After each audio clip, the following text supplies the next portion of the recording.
Assalamualaikum warahmatullahi wabarakatuh. Kami dari kelompok 10, mata kuliah Etika Bisnis yang diampu oleh Bapak Nur Rahmat Muzil MAB, Prodi Administrasi Bisnis kelas 1D, Fakultas Ilmu Sosial dan Ilmu Politik, Universitas Yudharta Pasuruan.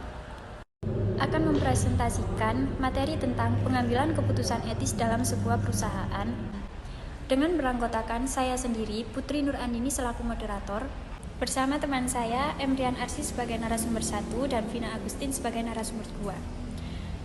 Materi pertama akan dijelaskan oleh Emrian Arsi, dilanjutkan oleh Vina Agustin. Definisi pengambilan keputusan etis dalam perusahaan. Secara umum, pengambilan keputusan adalah upaya untuk menyelesaikan masalah dengan memilih alternatif solusi yang ada. Sebagai ilmu, pengambilan keputusan merupakan suatu aktivitas yang memiliki metode, cara, dan pendekatan tertentu secara sistematis, teratur, dan terarah. Pengambilan keputusan etis menurut teori yang dikutip oleh Syamsi tahun 2000 halaman 11, definisi pengambilan keputusan adalah pemilihan alternatif perilaku dari dua alternatif atau lebih. Menurut Salusu tahun 2003 halaman 76, hal yang membedakan pengambilan keputusan etis dengan jenis pengambilan keputusan yang lainnya yaitu terletak pada apa yang disebut sebagai prinsip-prinsip etis. Pertama, pada alasan yang digunakan dalam menghasilkan suatu keputusan. Kedua, pada fakta bahwa pengambilan keputusan menerima prinsip yang dipersoalkan itu sebagai bagian dari pandangan moralnya, yaitu tentang baik dan buruknya. Langkah-langkah pengambilan keputusan. Yang pertama, menentukan fakta-fakta dalam situasi tersebut serta membedakan fakta-fakta dari opini belaka. Langkah kedua, bertanggung jawab, mensyaratkan kemampuan untuk mengenali sebuah keputusan atau permasalahan. Yang ketiga, mengidentifikasi dan mempertimbangkan semua pihak yang dipengaruhi oleh sebuah keputusan. Orang-orang ini biasa disebut sebagai pemangku kepentingan atau stakeholder. Yang keempat, yakni membandingkan dan mempertimbangkan alternatif-alternatif. Membuat suatu spreadsheet mental yang mengevaluasi setiap dampak tiap alternatif yang telah dipikirkan masing-masing pemegang kepentingan. Yang kelima, diakhiri dengan evaluasi untuk mengetahui hasil keputusan apakah berdampak baik atau tidak sesuai.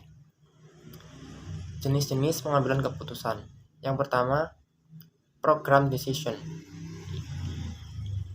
Ini banyak, berulang, rutin, serta kepastian adanya hubungan sebab akibat tergantung pada kebijakan, aturan, dan prosedur yang jelas. Yang kedua, ada non-program decision, yaitu baru, tak terstruktur, ketidakpastian adanya hubungan sebab akibat, butuh kreativitas, intuisi, toleransi, pemecahan masalah secara kreatif. Faktor-faktor yang mempengaruhi perilaku. Yang pertama, ada nilai-nilai. Nilai-nilai pengambilan keputusan merupakan pedoman dan keyakinan dasar yang digunakan ketika berhadapan dengan situasi di mana harus dilakukan suatu pilihan. Menurut Hartman dan Desjardins tahun 2008, halaman 11-12, etika tidak bisa lepas dari norma dan nilai. Norma-norma membentuk panduan atau standar dalam menentukan apa yang seharusnya dilakukan, bagaimana seharusnya bertindak, dan menjadi tipe orang seperti apa. Nilai-nilai sebagai keyakinan dalam bertindak atau memilih satu cara dibandingkan yang lainnya. Nilai-nilai berpengaruh terhadap pembentukan etika dan moral individu. Dalam melakukan suatu tindakan yang melibatkan banyak kepentingan, seorang individu perlu mempertimbangkan aspek nilai dan berdampak sosial yang akan timbul. Yang kedua, kepribadian. Para pengambil keputusan dipengaruhi oleh berbagai faktor psikologis, baik secara sadar maupun secara tidak sadar.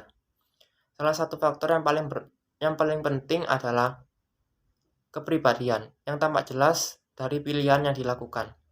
Beberapa telah menyelidiki dampak variabel kepribadian tertentu dalam proses pengambilan keputusan. Menurut Indriani yang dikutip oleh Ardana, Mujiati, dan Sriati tahun 2003, halaman 11, kepribadian adalah seluruh elemen total dari individu yang tampak dalam perbuatan, tingkah laku, kecenderungan sikap, dan ciri-ciri kebiasaan dalam hubungannya dengan lingkungan sekitar. Faktor kepribadian tidak bisa lepas dari tujuan pengambilan keputusan karena pengambilan keputusan adalah manusia yang memiliki karakter, sifat, dan perilaku dalam dirinya. Dilanjutkan oleh Vina Agustin. Kecenderungan mengambil resiko. Kecenderungan para pengambil keputusan sangat bervariasi dalam mengambil keputusan. Suatu aspek khusus dari kepribadian ini sangat mempengaruhi proses mengambil keputusan.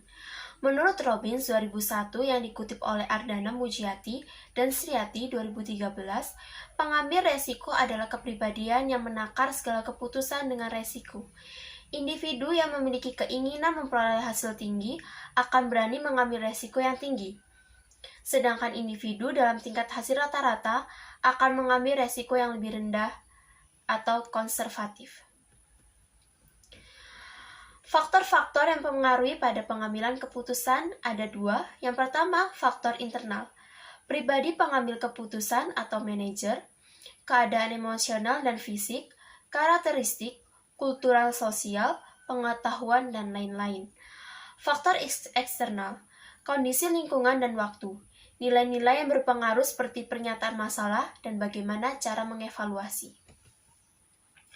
Pengambil keputusan individu. Hal-hal yang mempengaruhi dalam pengambilan keputusan individu, nilai-nilai, petunjuk dan keyakinan bahwa perbuatan keputusan digunakan ketika dihadapkan pada situasi yang membutuhkan pilihan. Personality variables, situation variables, interaction variables. Pengambilan keputusan kelompok.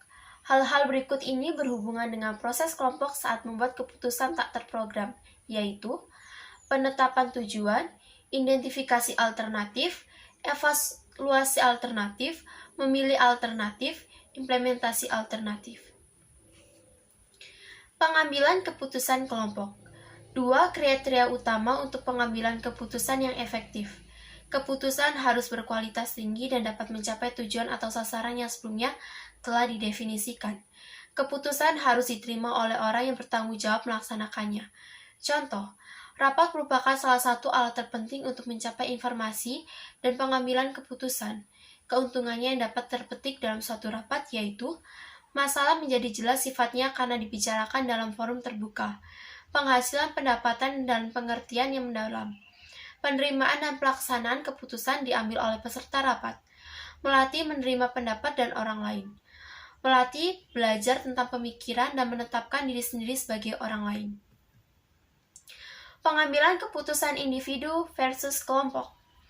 Penetapan target dan tujuan kelompok lebih baik daripada individu, karena jumlah pengetahuan yang lebih banyak pada kelompok. Mengidentifikasi penyebab dan pengembangan solusi alternatifnya supaya individu dari anggota kelompok untuk memastikan pencarian luas dan berbagai fungsi organisasi. Pengambilan keputusan individu versus kelompok. Mengevaluasi solusi alternatif. Menilai kolektif kelompok dengan sudut pandang lebih luas lebih baik daripada pengambilan keputusan individu. Memilih solusi. Interaksi kelompok dan pencapaian konsensus biasanya menghasilkan penerimaan resiko yang lebih tinggi daripada yang diterima oleh pembuat keputusan individu implementasi dan tindak lanjut keputusan. Terlepas dari dibuat oleh kelompok atau tidak, biasanya dijalankan oleh manajer individual. Sekian presentasi dari kelompok kami. Apabila ada salah kata dan kekurangan pada materi, kami mohon maaf sebesar-besarnya. Sekian, wassalamualaikum warahmatullahi wabarakatuh.